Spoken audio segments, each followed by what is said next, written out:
Class 11-এর next chapter পর্যায় সারণী। এই ক্লাসে আমরা পর্যায় সারণীটাই শুরু করছি। তো পর্যায় সারণী চ্যাপ্টারটা পড়তে গিয়ে একটা কথা আমাদের জেনে রাখা দরকার, সেটা হচ্ছে যে এই চ্যাপ্টারের যে শুরুর অংশগুলো, আধুনিক পর্যায়সূত্র, মেন্ডেলিভের পর্যায়সূত্র, আধুনিক পর্যায়সূত্র অনুযায়ী কতগুলো পর্যায়, কতগুলো শ্রেণী আছে এবং প্রত্যেকটা পর্যায় ও শ্রেণীর মধ্যে মৌল সংখ্যা কত, কত রকমের মৌল আছে, এই বিষয়গুলো আমাদের ক্লাস 10 অলরেডি আলোচনা হয়ে গেছে এবং এই বিষয়গুলো নিয়ে ডিটেল, প্রত্যেকটা গ্রুপ নিয়ে ডিটেল আমাদের ইনঅর্গানিক বা অজৈব রসায়ন চ্যাপ্টারে পড়া হবে। সুতরাং সেখানে যখন আমরা পড়ব তখন এই ব্যাপারগুলো ডিটেল আমরা আলোচনা করে নেব। আমরা পর্যায় সারণীর এই চ্যাপ্টারে বা এই ক্লাসের মধ্যে আমরা পিরিয়ডিক প্রপার্টিগুলো নিয়ে পড়ব বা পর্যায় সারণীর পর্যায়গত ধর্মগুলো নিয়ে পড়ব। পিরিয়ডিক টেবিলের খুব ব্রিফ যদি একটি ধারণা দেওয়া যায়, সেটা কি, যে প্রথমে ছিল মেন্ডেলিভের পর্যায় সারণী। মেন্ডেলিভের পর্যায় সারণী অনুযায়ী, পর্যায় সূত্র অনুযায়ী বলা ছিল ক্রমবর্ধমান পারমাণবিক ভর অনুযায়ী সাজানো, সেটা ভুল প্রমাণ হয়ে গেল। তারপরে এলো ক্রমবর্ধমান পারমাণবিক সংখ্যা অনুযায়ী সাজানো, এগুলো আধুনিক পর্যায় সূত্র। এবং আধুনিক পর্যায় সূত্রটা ভুল প্রমাণ করে, যেটা হলো অতি আধুনিক বা IUPAC পর্যায় সূত্র অনুযায়ী কি বলা হচ্ছে, যে বিভিন্ন মৌলের ভৌত রাসায়নিক ধর্ম তাদের ক্রমবর্ধমান ইলেকট্রন বিন্যাস অনুযায়ী পর্যায়ক্রমে পুনরাবৃত্ত হয়। তাহলে ইলেকট্রন বিন্যাস অনুযায়ী পুনরাবৃত্ত হচ্ছে, সেটা IUPAC ধর্ম অনুযায়ী জানা গেল। এবং সেই অনুযায়ী পর্যায় সারণীতে পর্যায় সংখ্যা এবং শ্রেণী সংখ্যা ঠিক হলো, পর্যায় সংখ্যা 7টা, শ্রেণী সংখ্যা 18টা। তো এই আলোচনাগুলো আমরা আগেই করেছি এবং এই আলোচনাগুলো আবার ডিটেল আমরা ইনঅর্গানিক কেমিস্ট্রিতে পড়ব। কিন্তু এই চ্যাপ্টারের মধ্যে ইম্পর্টেন্ট পার্টটা হচ্ছে এই চ্যাপ্টারের লাস্ট অংশটা, যেটা হচ্ছে পর্যায়গত ধর্ম। তাই আমরা ক্লাসে এই পর্যায়গত ধর্ম থেকে শুরু করব। পড়ছি আমরা পর্যায়গত ধর্ম। এই পর্যায়গত ধর্মগুলো আমরা পরপর পড়ব। প্রথমে পড়ব পারমাণবিক আয়তন নিয়ে। পারমাণবিক আয়তন বা পরমাণুর আয়তন একটা পর্যায়গত ধর্ম। কেন? কারণ শ্রেণী বরাবর বাঁ পাশ থেকে ডান পাশে গেলে পারমাণবিক আয়তনের পরিবর্তন পর্যায়গতভাবে হয় এবং ডাউন দ্য গ্রুপ, শ্রেণী বরাবর নিচে নামলেও বা পর্যায় বরাবর যদি 1, 2, 3, 4 করে নিচে নামা যায়, তখনও দেখা যায় যে তার আয়তনটা নির্দিষ্টভাবে পরিবর্তন হচ্ছে। তাই পারমাণবিক আয়তন একটা পর্যায়গত ধর্ম। এবং পারমাণবিক আয়তন জানতে গেলে আমাদের প্রথমে জানতে হবে পারমাণবিক ব্যাসার্ধ, কারণ ব্যাসার্ধ থেকে আয়তন বেরোয়। এই পারমাণবিক ব্যাসার্ধ কিন্তু অন্যান্য ব্যাসার্ধের মতো নয়। একটা সার্কেল তার ব্যাসার্ধ মাপতে গেলে তার কেন্দ্র থেকে তার বাইরের পেরিফেরালটার বা তার পরিধির দূরত্ব মেপে নেওয়া যায়, কারণ পরিধি আঁকা থাকে বা পরিধি একটা উপস্থিত থাকে। কিন্তু পরমাণুর ব্যাসার্ধ বলতে পরমাণুর কেন্দ্র থেকে যদি বাইরের কক্ষের দূরত্ব মাপি, দূরত্বের কোনো শেষ নেই, কক্ষের কোনো শেষ নেই। তাহলে একটা পরমাণুর ব্যাসার্ধ মাপব কী করে? সেই পারমাণবিক ব্যাসার্ধ মাপতে গিয়ে বিভিন্ন বিজ্ঞানী বিভিন্ন রকমভাবে এই ব্যাসার্ধকে এক্সপ্রেস করেছে।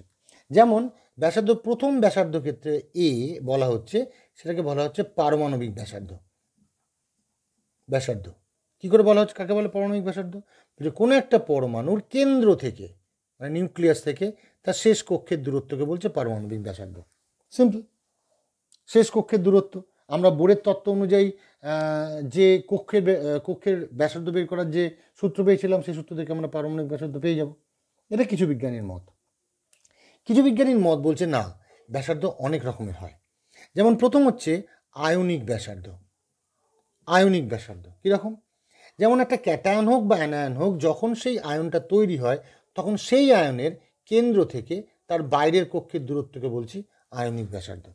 তার মানে একটা পরমাণু ক্লোরিন, সে যখন Cl- হবে তখন তার আলাদা ব্যাসার্ধ হয়ে যাবে, তাই তখন সেক্ষেত্রে বলা হবে তার ব্যাসার্ধটাকে আয়নীয় ব্যাসার্ধ বা আয়নিক রেডিয়াস। 3 নম্বর পাচ্ছি আমরা কোভ্যালেন্ট রেডিয়াস বা সমযোজী ব্যাসার্ধ। ইম্পর্টেন্ট জিনিস, সমযোজী ব্যাসার্ধ কাকে বলে?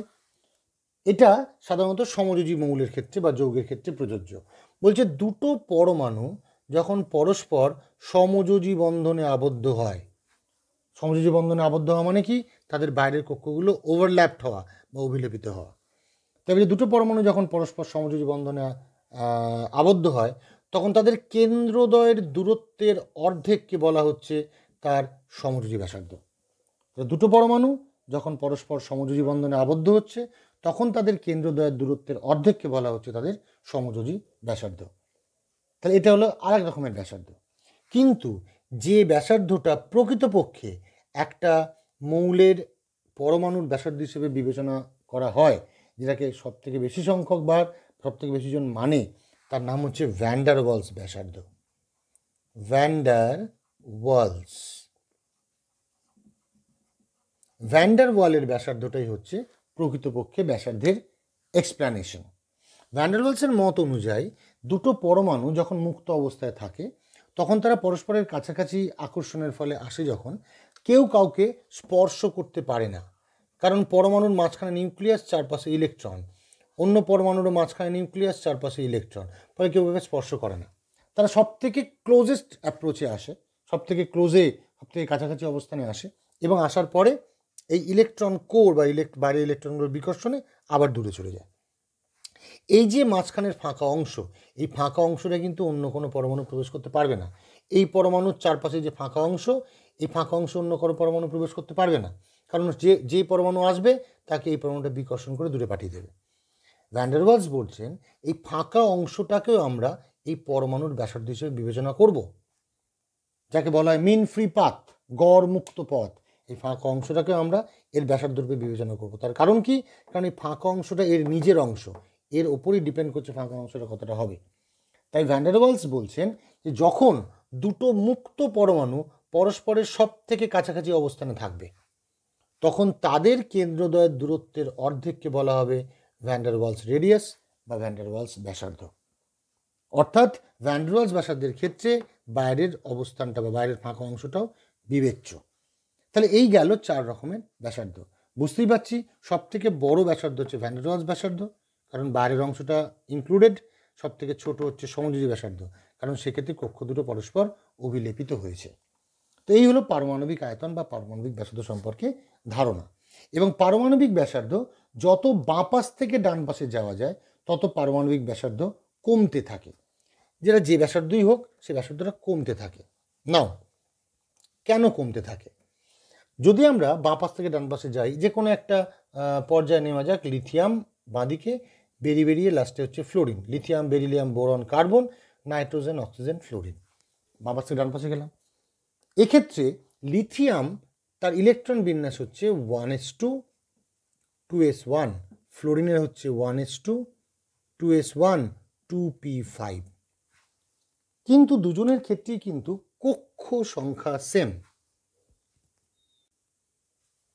লিথিয়ামেরও দুটি কক্ষ, ফ্লোরিনেরও দুটো কক্ষ, কক্ষ সংখ্যা সেম।